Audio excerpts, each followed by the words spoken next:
told you we was giving you the okay back today to make a way. He gonna die today. All right, man. Parris Chariz, how you doing, man? Doing good, bro. How you living? Good, chilling. We're out here in Tulsa for the first time, trying to. Oh, this our first time out here. I mean, I've been to Tulsa, but it's our first time out here doing interviews. Okay. That's lit. So yeah. Trying to get the whole state connected a little bit. Yeah, that's dope. Thank you. Thank you for having me. For sure. Appreciate you coming in. So I just, we want to take it all the way back to the beginning. So I know you weren't born in Tulsa, right? Nah. You were born in Detroit. Yep. And so what kind of talk about the catalyst for you to come out here? Being the only child on my mom's side, I just, you know what I'm saying, I was going down the wrong. It's easy to get in trouble in Detroit. It's a lot easier. It's not saying people don't get in trouble out here. It's just a lot easier. I don't know. I was just going down the wrong road, hanging with the wrong people, not really focused. My mom saw it. She caught it at a good time. And then my uncle moved out here. In like 2007 or 2005 or something like that. Mm-hmm. And then he just asked me to come out here. I think I got expelled from the high school that I was at. And my mom gave me one more like quarter, because out here y'all do like semesters. Uh-huh. And they do it by like we have 4 quarters. Okay. We have basically like 2 quarters each semester. Yeah. And she gave me my first quarter. It was like, if I don't have like a certain grade point average, like I either gotta go live with my dad or move here to Oklahoma. And I chose here. So that was it. I've been here ever since like 2008. Okay. Something like that. So you were how old when you came out here? Like 16. Okay. Yeah, I finished high school. I did 11th and 12th grade. I did like the end of the OakA. It's weird too. They don't do all 4 years. It was like broken up, 9th and 10th, and then 11th and 12th. Oh, really? Yeah. I didn't even know that. Yeah. It was weird. So I did like the end of my 10th grade year, like the last semester, and then I went to the OakA and I finished high school out here. For sure. And then so is music something that you were dabbling in Detroit, or did that come along when you got a little? Cause my dad and my little brother Joey, they both rap. Okay. And then I had my uncles and aunts, all on my dad's side. My dad's side was more so like the musical side. My dad was like in a group. I forgot the name, like the Suspects. It was something like that. But they had a video on like MTV Jams and everything. Oh, it's still on YouTube. Like that video. It's called Dollar Bill or something like that. Like you could pull it up. You see my dad and everything. For sure. So my dad had me in the studio just a little bit, but I was more into hooping though. So my dad know how to hoop too. So he more so had me in the gym. And then my younger brother, he was kind of in the studio more. And then as I got older, I just grew more fond of music, man. Waking up 6 a.m. to run. Yeah, for sure. So even though I love hooping, but I love making music more. Okay, so when did you start getting more serious, when you were in Tulsa? Yeah, it was like 2011. My homeboy that put me on, I don't want to say put me on, he kind of just pushed me away from basketball. He passed away like 2 years ago. But my cousin MC, he's out here. He was always a rapper. I used to I don't know if y'all remember when Facebook had notes. You can put notes on Facebook. Y'all remember? Nobody ever remembers that. On Facebook, you could write notes. You could I used to write poems and like acapella raps and just post them on Facebook. And then my cousin MC, he's like, man, you could like you got bars. Like you could, you know what I'm saying? You should try like over the beat, you know what I'm saying? And my homeboy, I see my Denario, he had a studio, went to school together. He just used to let me stay there and record. And that's when I started taking it serious. That was like 2011, 2012. But I was still trying to hoop though. I was still trying to at least, I knew I wasn't gonna make it to the league, but I was still trying to go overseas. You play ball in college? Yeah. Okay, where at? SCU, it's in Oklahoma City. Uh-huh. I was supposed to go to Rogers State, but I dislocated my hip my senior year at Union. And that's, that coach, he just backed out, because usually people don't really come back from hip injuries. Yeah. So that coach, he backed out. So I ended up going to this school called Rhema. And that's kind of where I kind of got saved, because I really wasn't in the church like that. That's when I got saved. But they had a team, and we would play like D2s, D1s, obviously our own conference and stuff like that. But I got a scholarship to go to a NAIA D1 out of that school. Mm-hmm. And that's when I went to the city. That was like 2012, 13. That's when you went to SCU? SCU. Okay. Yep. And then so kind of talk about what was the music like before you got saved? Like, where were your influences at, and then how did that shift? You feel like, if at all it did? Yeah, no, I still got the same influences. I think more so just my influence. Going to church like I did. People always just talked about like just what you say is impactful or powerful. So I was just always like cognitive of that. Like I don't want to. And I got little sisters, and I kind of grew up around all women. You know what I'm saying? And I mean, they used to club and stuff like that, but I don't know. I'm not a partier, so I ain't really. It's more so it's just not me. Yeah. As far as my content, you know what I'm saying? Like I just talk about stuff that's for me, or that I actually do, or have done, or been a part of, or seen. I mean, indirectly, I guess you could say it's a Christian rapper, but I really don't care. But like I said, I still got the same influences. Like, I mean, my favorite rapper all time still Nas. My favorite rapper right now, you know what I'm saying? Probably K-Dot, Drake, Cole. You know what I'm saying? Ye is probably my favorite artist all time. If I had to choose producers to work with, all secular producers. Yeah. You know what I'm saying? So it's just more so about the content that I choose to, you know what I'm saying, talk about. For sure. Just being conscious about that. So kind of talk about like, do you feel like, I know you're kind of in like the Christian like CHH, whatever that like scene is called. Like I feel like some of the people that are over there kind of get like, not frustrated, but just like that it's kind of like a limit on you almost like. Yeah, sometimes. So just talk about that, like how you feel about. I mean, like I said, I try not. I ain't gonna act like it don't affect me. I ain't gonna sit here and act like, you know what I'm saying, I ain't never been frustrated as well. Like I've been frustrated, but just getting older, just more seasoned in the games, like I don't care. The world is, especially with the pandemic, like the pandemic helped artists like myself because people are now, like nobody in the club. Yeah. Nobody, you know what I'm saying? So you gotta kind of think like, man, this dude ain't really talking about nothing. I'm at the crib listening to it, now I ain't in a party. Or, you know what I'm saying? So, I mean, it's frustrating, but I have a lot of my friends, they think the same, that's in the space, they think the same way I do. Like, you'll be surprised, like they all came. My boy Few, he in Atlanta.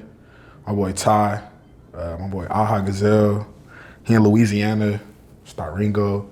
Even, I mean, down to, it's just, I work with my boy Aaron Cole. Like, he's like super Christian, like he's only rap Christian. But like when you hear his music, it's like, oh, like my girl will love this, because he like sing. You know what I'm saying? Like my girl will love this song. You know what I'm saying? Caleb Mitchell, like you hear his music. Is that West Orlando? Is that what it is? Who? Caleb Mitchell? Yeah. Is that Nah, he from New Jersey. Oh, there's a dude, he has a song called West Orlando Flow, and he just sounds like Glock 9 or something. Oh, nah. This dude like rap scene. He's talking about like, it's a Christian song, but he just going crazy. Yeah. But nah, as far as what you asked, like, we just trying to bring something different to the game. Like everybody, you got backpack rap, you got trap, you got like the NBA YoungBoy style. Just like a niche, basically. Yeah, it's like another niche. If you want something cleaner, you know what I'm saying? I don't never try to say like it's a substitute. I mean, one day, like I don't want to hear about, you know what I'm saying, shaking that ass. You know what I'm saying? Yeah. Sometimes I just want to hear somebody just going crazy. For sure. So, I don't know. Just being understandable and relatable as possible without being unrealistic. So that's basically it. Okay. And then so like, at what point for you did you realize like, I'm kind of doing something with this? Like you were getting picked up by like blogs, and you were on, the hottest whatever list, freshman list, and so I just want to know from like your perspective when you felt like, okay, like maybe this is something I can really pursue instead of just like a hobby. You mean from the space perspective or just music in general? Just in general, like. Oh, just in general? Probably like 2015. I was, that's like right before I dropped out of college. I had broke my foot. I had like, I don't know, it's a long story. The coach that recruited me left, so we got a new coach. I was out of shape. Because I was so out of shape, I ended up breaking my foot. So that was another push for me to drop out of school. But at the same time, I was getting a lot of followers on SoundCloud. So I just used that. Like when I started getting a bunch of follows and listens on SoundCloud, because somebody used one of my songs I posted on SoundCloud for Kristaps Porzingis rookie highlight video. They used one of my songs from SoundCloud. So I just started getting a bunch of followers. I think it got like maybe 200,000 or 300,000 views, and I started getting a bunch of followers. People asking what song that was. So I just took that like, man, like I'm about to just run with this. I dropped out of school, and then my moms and my uncle, they supported it, because I was like, I wasn't the first person to go to college, but I'm my mom's only child before I had my little sister at the time. You know what I'm saying? So just to go to college for her, it was because my mom didn't go to college, my pops didn't go to college. So it was kind of big in that way, but just getting their support was like, all right, I can do this. It wasn't necessarily anything from anybody else. You know what I'm saying? Like once I saw people actually do like my music, and then my family supported me leaving school to pursue music, like I was good. So you kind of knew before everybody else, basically. Yeah, I mean, I like, not even try to get mad spiritual, but just praying, talking to God. Like, I feel like God just gave me a reset button from basketball to music, because I was almost like living like a double life. Yeah. And when I was in school, like I was wilding. Because when I went to school, I was just coming out of like an internship at my church, you know what I'm saying? I'm supposed to be, you know what I'm saying, on fire type stuff. And I was for a little bit, but just the peer pressure of being in college alone, you know what I'm saying, everybody else, my team, and not even to blame them, but it was just falling to peer pressure over and over. And then coming back home, I just feel like God gave me a reset and just allowed me to pursue something different. And I just took it serious from that moment forward. That was like the end of 2015, 2016. And learning social media too. Like once I figured out social media, that was like another thing. Like, oh, I can do this, it's easy. It's more so just like, I'm not willing to do like certain things I feel like other people was willing to do. I don't want to get into it, but yeah. You know what I'm saying? Like buying followers or making it look like what it's not. You know what I'm saying? I was it. willing to take, Talk talk about it. Like I don't know who do that, but I just know it was a thing. Yeah. That's why Spotify been taking songs down, pulling streams. Instagram's been on it you know too, what I'm saying, 3 or 4 years ago, people was buying followers, buying streams, this, that, and the third, just illegal ways to make it look like something it's not. Yeah.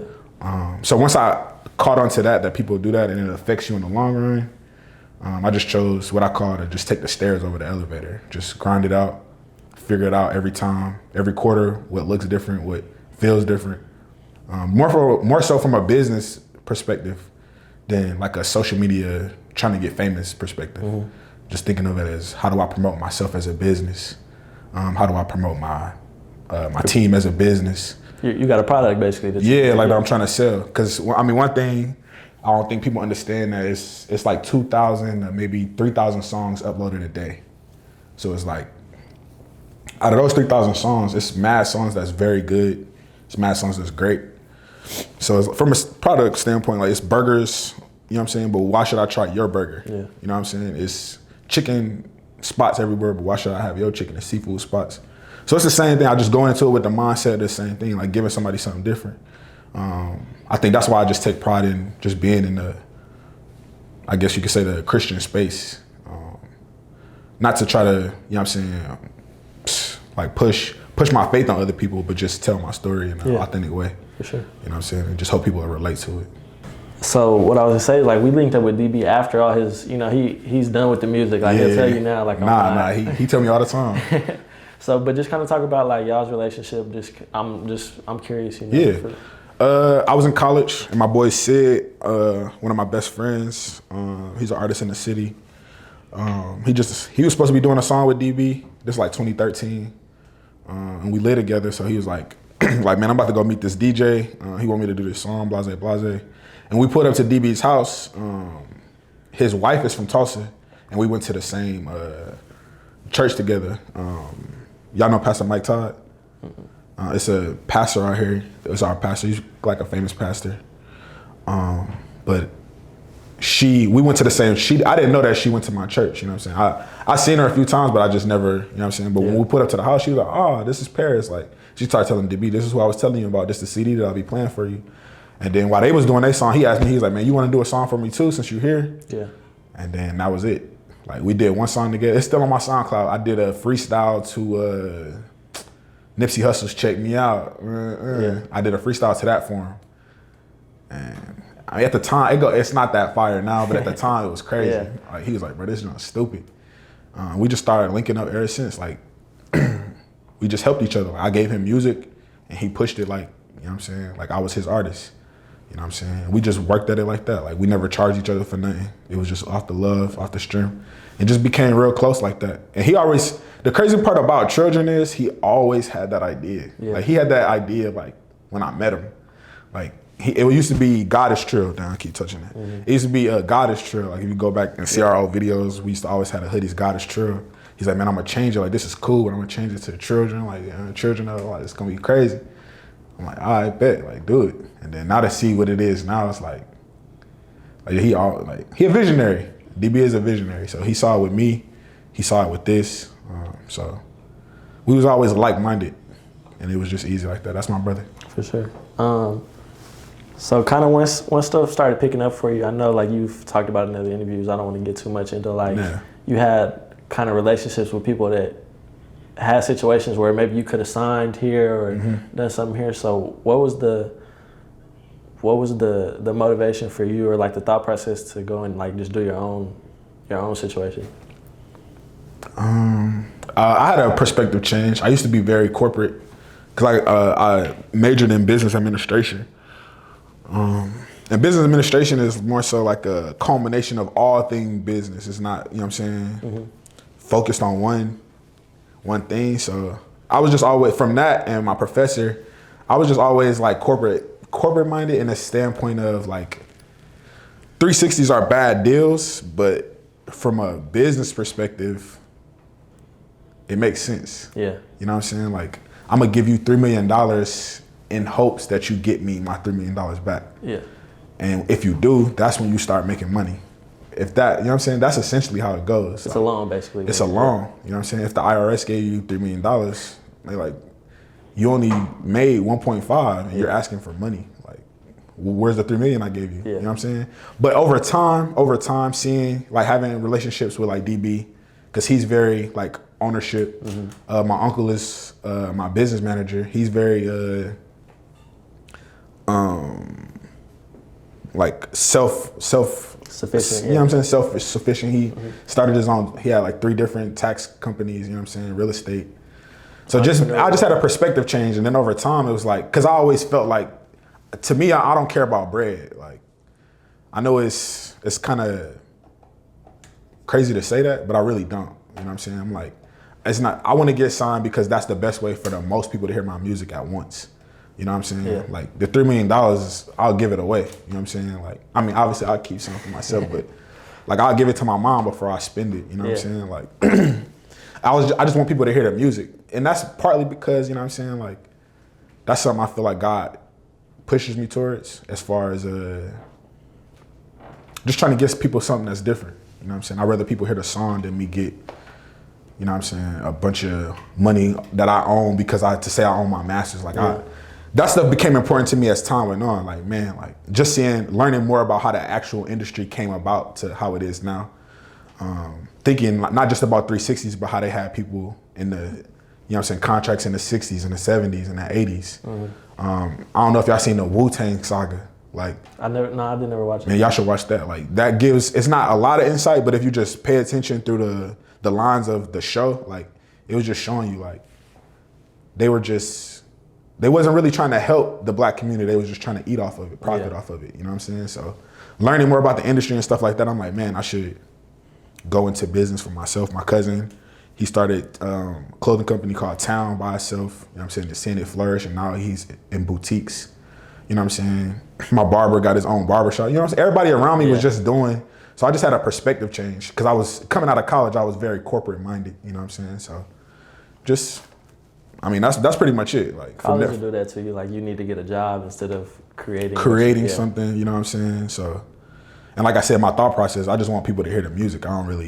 I could care less about the bread of it. You know what I'm saying? But now I care about the bread from a standpoint of just trying to get back to the community that I came up in. Yeah, you know what I'm saying? So, I mean, I know y'all have other artists, and just kind of give us a little bit on that. Yeah, I mean, it just came at a time where I was just dropping out of college. We tried to at first do something when I first got out, and I just wasn't really ready for it.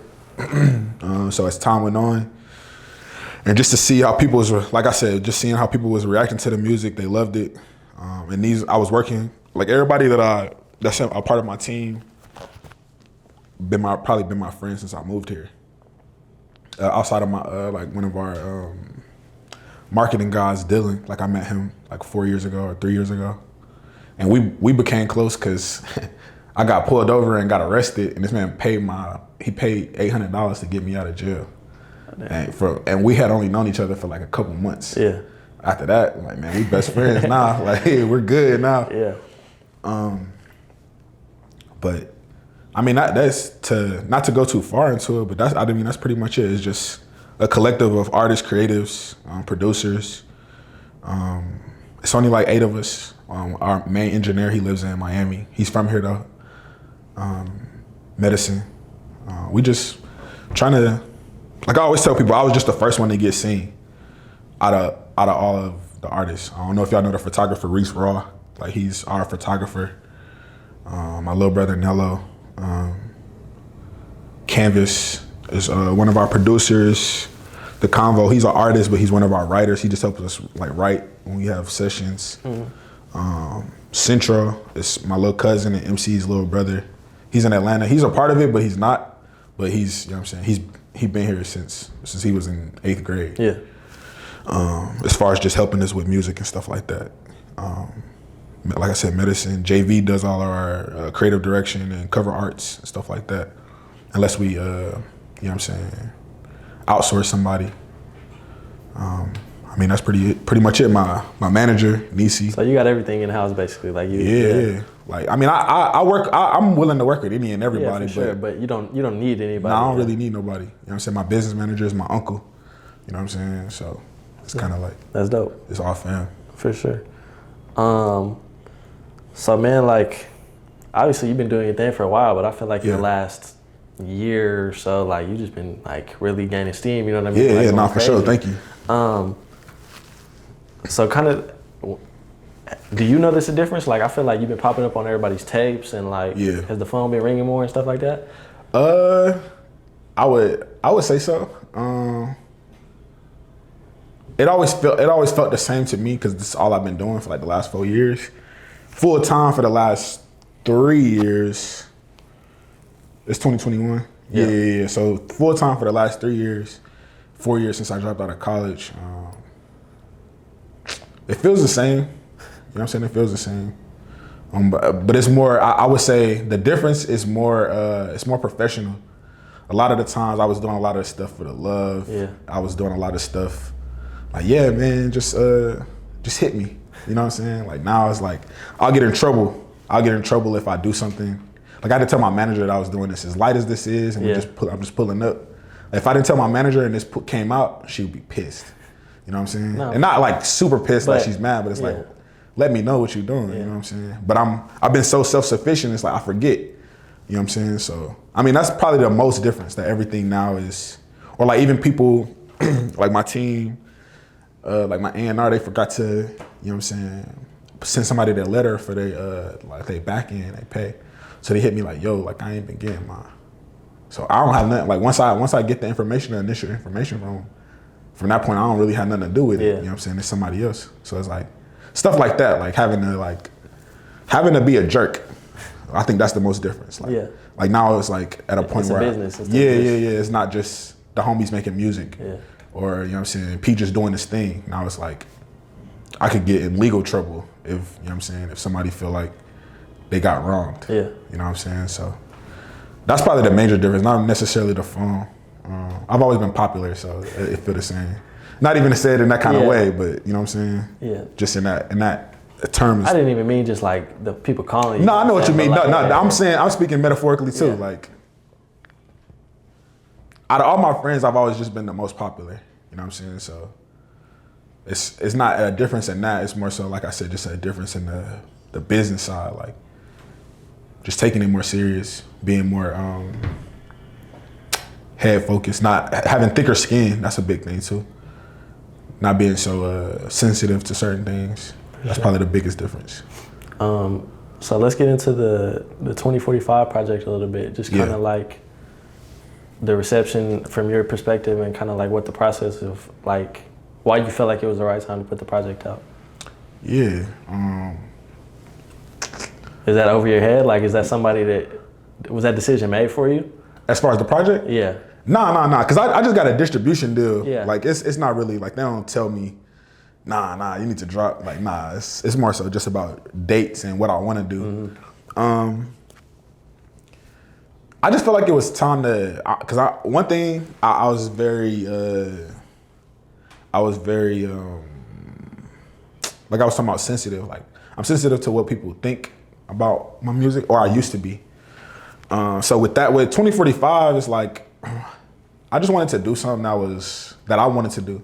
Like, not saying that my other projects weren't, but I just had a lot of my thoughts going into my other projects where, man, I think this is what the people like. You know what I'm saying, man? I hope they feel this. Like, that was more on the front of my mind. And with 2045, I don't know, 2019, I feel like God just told me to chill. I think I put out a song with Lecrae. I put out my own single.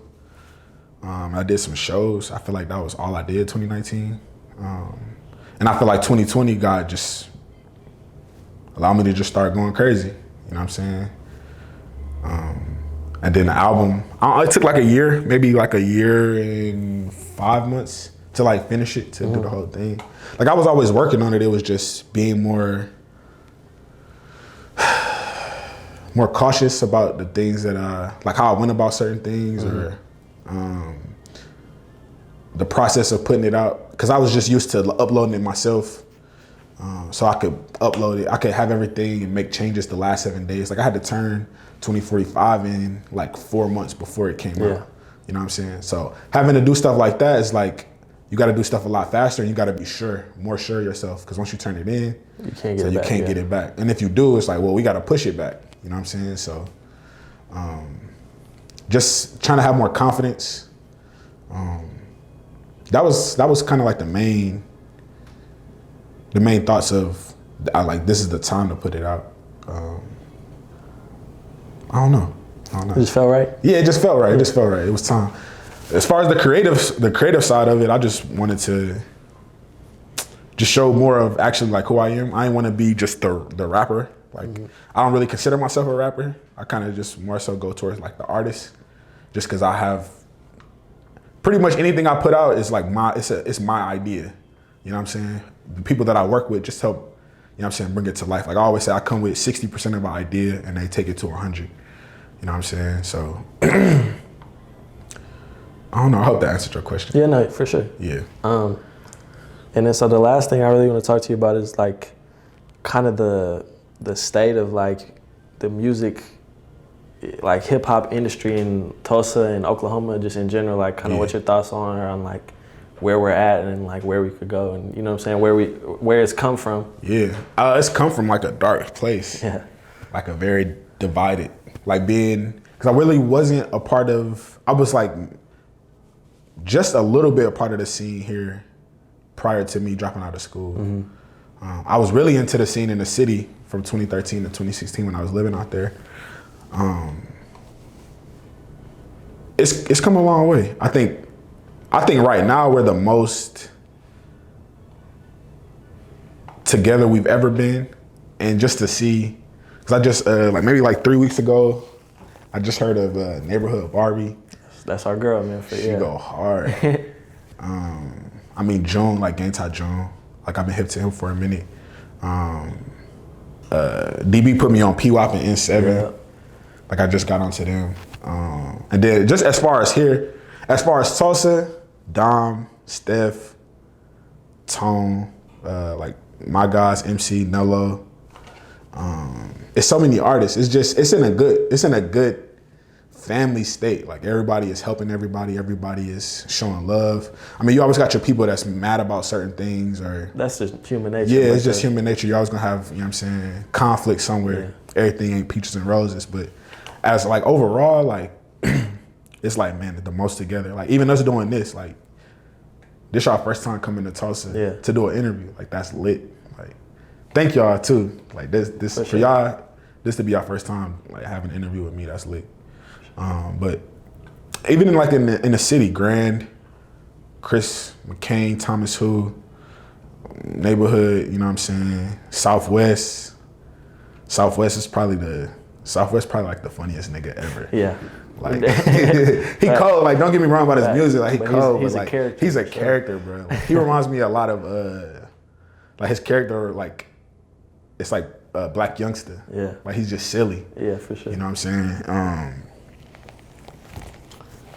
Even down to like us helping like with the apparel, like with children, seasoned, like doing stuff with Silhouette out here. I don't know. Like I'm kind of speechless. You know what I'm saying? In a sense, like I don't really know what to say. Like it's just in a great spot. For It's sure. a great spot. Like everybody's showing love. Producers, GQ, Centro, Canvas, K5, Worm, Nolo, Jimmy Joe. Man, I could go on. Yeah. Like everybody just show love to everybody. You know what I'm saying? I feel like that's the formula to get to a place like Atlanta or Miami. For sure. You know what I'm saying? Because they've been doing that for, for 20, 30 years. Yeah. You know what I'm saying? It's all like, do y'all know, y'all ever heard of Goody Mob? Yeah. Like y'all, like Yeah, for sure. Outkast? Yeah. The Dungeon Family? Yeah. Did you know watched Future that was a documentary. part of the Dungeon Family? I didn't know that. No. Future is a part of Dungeon Family. That's crazy. Like they don't make music like that Yeah. at all. But just to show that camaraderie, it's like Just because you're from where I'm from. Like, yeah, like and you fire. It's just different than what we make. For sure. You know what I'm saying? But you have a creative mind. Like I think we're getting to that point. Like they say, like we're gonna be like the next Austin. Tulsa, yeah. Yeah, For like sure. Tulsa. And I think it's gonna just carry over to the city as well, just because the connection. You know what I'm saying? From Tulsa, it's only an hour and a half. But yeah, it's good. It's great. It's great. Sure. All right, but that's all I got. I like I said, I Honestly. appreciate you coming in. Nah, thanks, man. Yeah. For sure. Excited to see what Appreciate you got it. going, and I'm excited like you are. Like everything feels like it's coming to a head. Yeah. Coming together. So It's coming together real good. Sure. That's lit. What's good? It's your boy Parris Chariz, aka Surfboard P, aka Slick Wave, and I'm giving you the OK.